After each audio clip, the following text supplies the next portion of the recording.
Arthritis ni hali inayotokea kutokana na kuzorota kwa kiungo.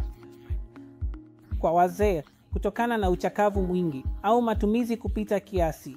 Tabaka la gegedu ambalo linaonekana kwenye ncha za mfupa, ambalo huruhusu mwendo wa kawaida wa kiungo, linakuwa jembamba na ncha za mfupa zinaanza kusugua dhidi ya kila mmoja, na hii husababisha arthritis. Sehemu za kawaida za arthritis mwilini ni magoti, nyonga, mabega au kiungo cha kwanza cha carpo metacarpal, kinachojulikana pia kama kiungo cha kidole gumba. Kwa hivyo kinachotokea ni kwamba mgonjwa atapata uvimbe. Mgonjwa atakuwa na maumivu mengi wakati wa kuhamisha kiungo. Mgonjwa atakuwa na upungufu wa mwendo wa kiungo, na pia ikiwa ni kiungo cha juu kama bega au kifundo cha mkono, mgonjwa anaweza kuwa na ugumu wa kushika vitu au kugeuza vitu.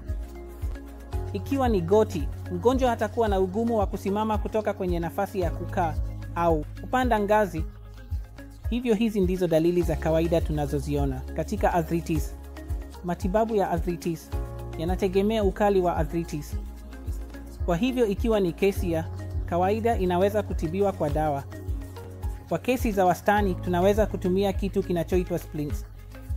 Kwa kesi ambazo ni kali kidogo, kuna sindano za ndani ya viungo zinazotolewa, hivyo sindano moja kwa moja kwenye goti, kwenye nyonga, kwenye bega au kwenye kifundo cha mkono. Na ikiwa ni kesi kali sana, inaweza pia kuhitaji upasuaji.